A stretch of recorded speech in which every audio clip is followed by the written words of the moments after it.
السلام علیکم ګرانو کتونکو زم تفهیم ګرانو کتونکو د پاکستان نه مسلسل د افغان مهاجرینو افغانستان طرف ته نقل مکانی هغه شروع شوی د انخلا ده او د حواله سره مختلف قسمه دواړو طرفونو نه خبرونه راځي رد عمل راځي او دلته کې زمونږ غرونم هغه داسې خبرونه پیلاوي چې هغه کې د دواړو قومونو ترمنځ په داسې حالاتو کې چې د 40 کاله 15 کاله پس د خلق روان دي نو نس خبري نس نوټیفیکیشن او پاغي باندې داسې خبرونه وایرل کول چې هغه باندې زمونږ خپل ادارې زمونږ خپل مشران هغه دلګیر شي او خفه شي دا نه دي کول پکار د افغان مهاجرینو چې کم کډوال دې ټایم کې افغانستان طرف ته روان دي نو افغانانو هم یو فیصله هغه پزړه کې پخه فیصله ده چې خپل وطن چونکه آزاد دی نو خو یو مضبوطی فیصله سره د افغان مهاجرین هغه خپل وطن ته روان دي دې ټایم کې مسایل دا دي چې هغه طرف ته مسایل دي دلته کې په سنټرو باندې مسایل دي او حکومت سره هغه قسمه انتظامات د سمبالولو نشته نو یو ډېر لوی په لکونو خلق هغه خو روح کېشول روتل اوس کې تاسو اشاره وایي نو دا نه اشارېږي خو دا سمبالولو ډېره لویه مسله ده ذاخیرو د سنټر مخې ته مهاجرین چې راشي نو هغه 15 ورځې د روډ په غاړه ولاړي نو زه ګڼم دا انتهایی د بد انتظامي چې د افغان مهاجرینو په تک کې د دې لپاره سلار راوستنه پکار دی او مهاجرین خپل د دې مطالبه کوي چې دا کې تیزواله چې موږ ته په لاره تکلیف نه اعلانونه ډیر کیږي خو موږ دلته چې ذاخیرو تانې ذاخیرو پارک مخې ته د ګاډي ګورو نو اندازه راته کیږي چې ډیر لوی تکلیف کې دي د خلق چې کم روان دي نو د ډیر تکلیف سره مخامخ دي په دې کې په لاره باندې د انتظار هغه غړی بیا دلته کې ضرورت راځي انساني وجود سره ضرورتونه تړلي دي او هغه ضرورتونه د لارې په غاړه هغه نه پوره کیږي او پښتو معاشره ده د دې لپاره تنظیم پکار دی ما مخکې ویلي چې زموږ دلته تنظیمونه امدادي تنظیمونه هغه شته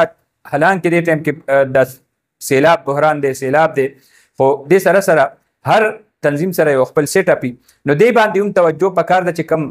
په دې لار باندې تورخم پاټکا پوري دا کمی مسلې کم د افغان مهاجرینو ته مشکلات دي نو د دې د اوبو او خوراک سکار د دې تنظیم پکار دی مونږه کتنې دي دلته په دې نوخار کې 1300 ورځې چې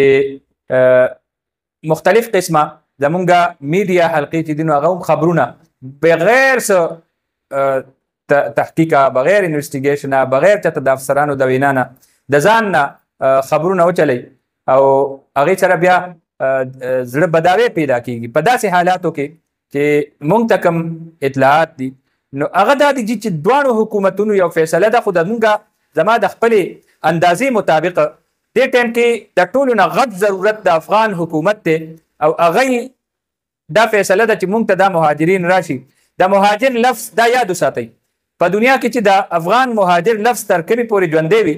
نو افغان حکومت دغلته چې هر یو حکومتي هغه ته بیا عالمي سطح باندې مشکلات دي زما چې څومره تحقیق دی او څومره معلومات دي نو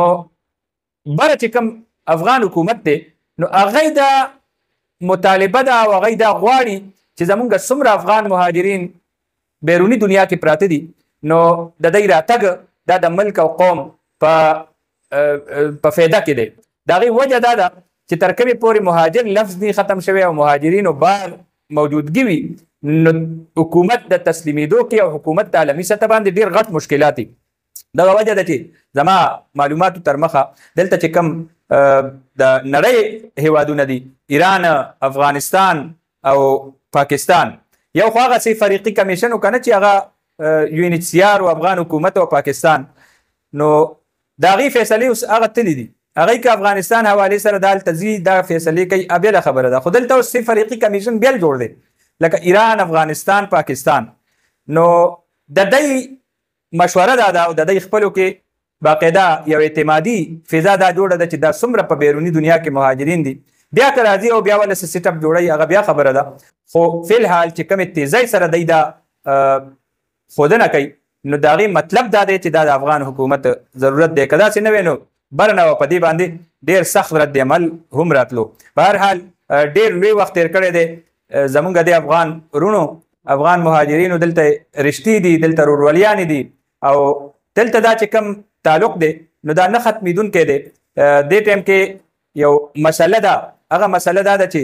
د دواړو هیوادونو دا ضرورتونه دي چې څنګه مونږ هغه ملک ته ځو، یو کاغذي کاروایي وي، یو ویزه وي، او دغسې دلته هم دی ته یو پیوار کارډ ورکړی شوی دی او د دغه پیوار کارډ حوالې سره هم ډېر خلک خبرې کوي چې دا کم دې کې مختلف قسمونه دي، نو دې باندې هم اخري کې حکومت باقاعده خبرې اترې روانې دي او سهار او ماښام په دې باندې مشورې کېږي. نو راتلونکی وخت څه فیصله کوي، خو به هر حال اوس دې ټایم کې چې کم ضرورت دی نو هغه د هماهنګۍ دی، هغه د دواړو قومونو ترمنځ د محبت او خو خبرو خورولو دی، نه په دې د دې چې د دواړو قومونو ترمنځ د دومره اوږد وخت نه پس چې دا دومره غټ وخت تیر شوی دی د دواړو قومونو ترمنځ او دلته کې د ورورولۍ یو تعلق دی او په تلو دوران کې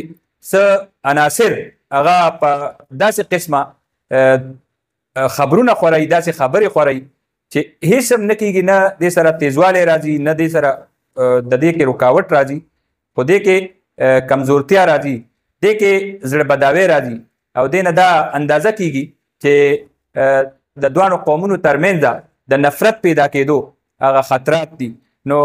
مونږ سره دې حوالې سره ډېر خو خلکو رابطې وکړي چې یاره په دې ټایم کې